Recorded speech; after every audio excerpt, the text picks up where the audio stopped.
All right, welcome back to Good Morning Vail. A great event happening this afternoon. If you want to be educated more, find out more about what the town of Vail and the local communities and all of the residents here need to do to help restore our wonderful watershed called Gore Creek, which flows through the town of Vail into the Eagle River and Dow Junction. Joining us in the studio, Peter Wadden with the town of Vail, Peter Suneson with Walking Mountains.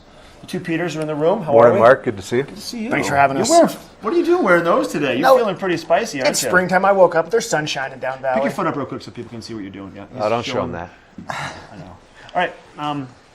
I've been kind of chatting with you over the past year or so. We've done a few things. Rick's very well versed in this detail, but there's a big project underway because of the failing habitat of Gore Creek and what we can do moving forward to try to get it to come back or to make it come back.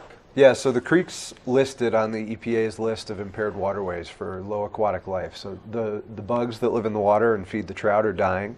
We're not exactly sure why, but the town and Trout Unlimited and Eagle River Watershed Council and lots of other organizations are working hard to try to turn this around.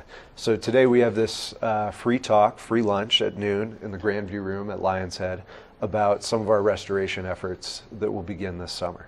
So that Grandview Room, just so people know, it's on the very top of the Lion's Head parking garage. As you go down that first little ramp, it's right in front of you, and you can park right there, walk into that main door, and it is free. And it gets going at what time, at noon today? Noon to 1, yeah. Noon We try to to fit it into people's lunch break. And this is really just about one of the next steps of education, right? Exactly. I think over the next few years, we're going to see work. In Gore Creek, we're going to see, whether it's heavy equipment, trees falling, making pools, making those different riffles.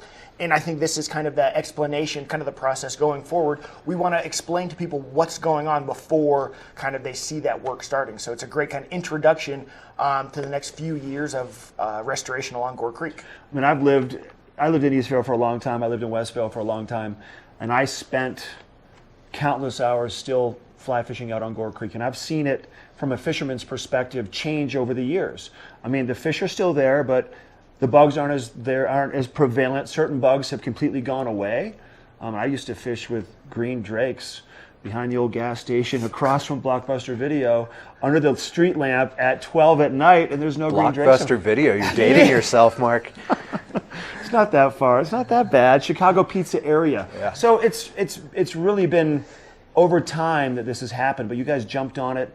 I mean, it's been going on. I feel like there's been studies going on for the past 5, 6, 7 years to some extent. Yeah, the decline in insect life, we really started to first notice that in about 2007, 2008.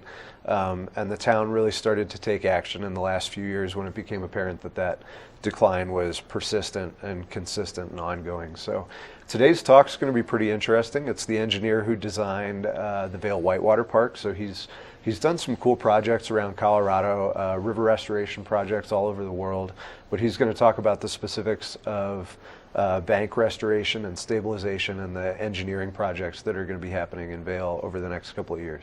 So you guys, it starts with that riparian zone, that section of land from the river, basically 10, 15 feet away from the river, correct?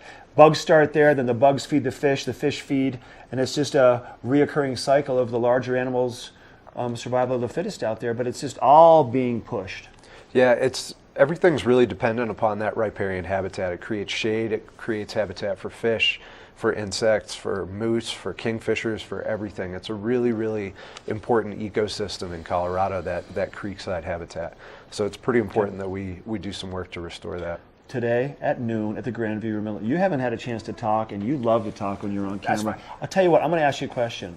So this is today, but what's happening next? You know where we're going to go next? What are we doing? I think we're going to weather.